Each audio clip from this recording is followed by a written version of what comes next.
Good morning সবাইকে। কেমন আছেন সবাই? আশা করি সবাই ভালো আছেন। তো আমার আজকে 7টার মধ্যে পুজো হয়ে গিয়েছে। এমনি যা বাসি কাজ থাকে সেগুলো তো ছিলই, তার মধ্যে সমস্ত কিছু কাচাকুচি ঘর মোছা যা করার করে ভিজে গিয়েছিলাম, সেই জন্য 7টার মধ্যে স্নান করে আমি পুজো সেরে নিয়েছি। তো সকাল সকাল পুজোটা করতে পারলে না সত্যি খুব ভালো লাগে। আমার না প্রতিদিনই স্নান করে পুজো করতে একটু দেরি হয়ে যায়, আজকে সকাল সকাল পুজোটা করতে পেরে আমার খুব ভালো লাগছে। আমার 8টার মধ্যে রান্না কমপ্লিট। ডাল করেছি, ভাত করেছি, পেঁপে দিয়ে ডাল করেছি, আর আলুর পরোটা দিয়ে করে দিয়েছি ছোটো মেয়ের টিফিন, ওর বাবার রুটি আর ডাল ভুনুতি করে দিয়েছি। এর মধ্যে ফলের রস, ফল কেটে দিয়েছি টিফিনে নেওয়ার জন্য।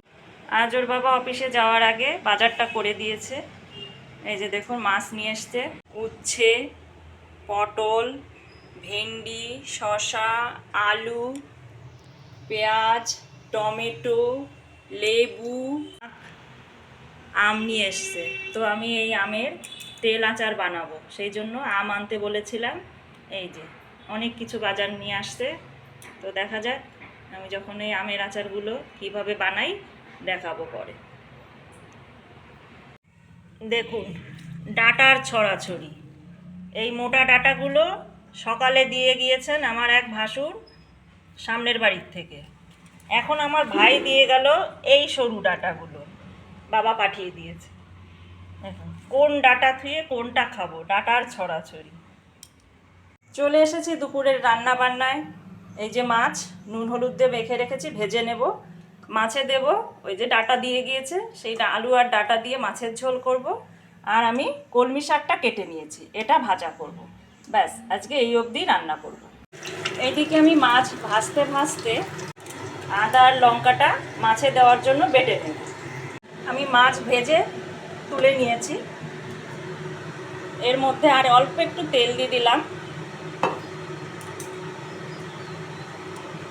একটু জিরে ফোড়ন দিয়ে দিলাম,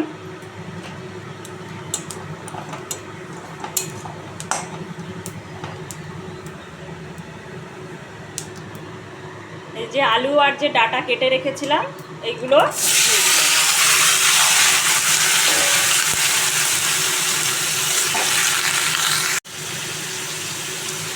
একটু নুন দিয়ে একটু ভালো করে নেড়ে চেড়ে নেব। আমি বেশ খানিক সময় নেড়ে চেড়ে নিয়েছি। এবার আমি হলুদ দেব, আদা আর লঙ্কা যে বেটে রেখেছিলাম সেটা দিয়ে দিলাম।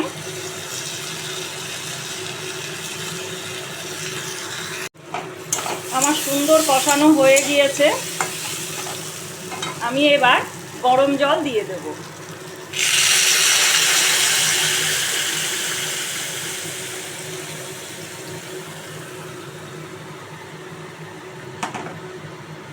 ইতিমধ্যে আমার কিন্তু ওই যে বলেছিলাম আচার বানাবো, আমের ঝুরি তেল আচার, সেই আম আমি কুড়িয়ে লবণ দিয়ে জল ঝরিয়ে চিপে আমি রোদে দিয়ে এসেছি।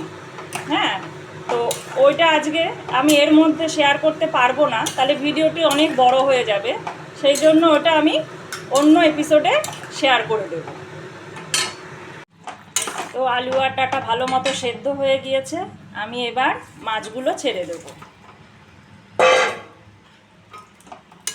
মাছগুলো একটু জাল হোক, তারপরে নামিয়ে নেব। তো আমার মাছের ঝোল হয়ে গিয়েছে।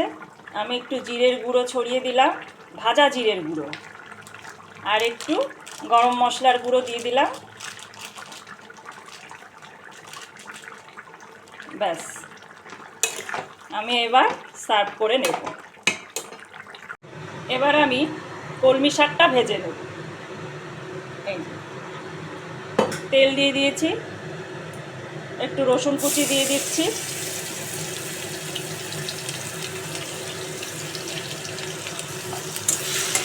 আমি যে কোনো শাক পচা পাতা পোকা পাতা বেছে ধুয়ে আমি কিন্তু আবার লবণ জলে খানিক সময় ডুবিয়ে রাখি। লঙ্কাটা দিয়ে দিলাম। এটা আমার একটা অভ্যাস, আমার মনের সন্দেহ দূর করার জন্য আমি শাক লবণ জলে অনেক সময় ডুবিয়ে রাখি। তাতে আমার মনে হয় যে পোকাটা আমার চোখ এড়িয়ে যাচ্ছে সেটা অন্তত এই লবণ জলে মারা পড়ে থাকবে এবং সেটা জলের নিচের তলায় পড়ে থাকে। আস্তে আস্তে ওপর থেকে শাকটা তুলে নিলে সেই পোকাগুলো চলে যায়। তো এটা আমার একটা টিপস ধরুন, হ্যাঁ, এটা আমার একটা মানে যাই বলুন, এটা আমার একটা বাতিক বলুন, যাই বলুন, এটা আমার অভ্যাস। মানে আমি যে কোনো শাক আগে বেছে নিয়ে লবণ জলে ডুবিয়ে আমি রাখবই রাখবো, তবেই আমার শান্তি। না হলে মনে হয় কি যে হয়তো কোনো পোকা আমার চোখ এড়িয়ে গেছে, সেটা ওর মধ্যে থেকে গেল। তো যাই হোক, এবার আমি নুন আর হলুদ দিয়ে শাকটাকে ভেজে নেব। এই যে আমের ঝুড়ি তেল আচার বানানোর জন্য আম এই যে পুড়িয়ে আমি রোদে দিয়ে রেখেছি।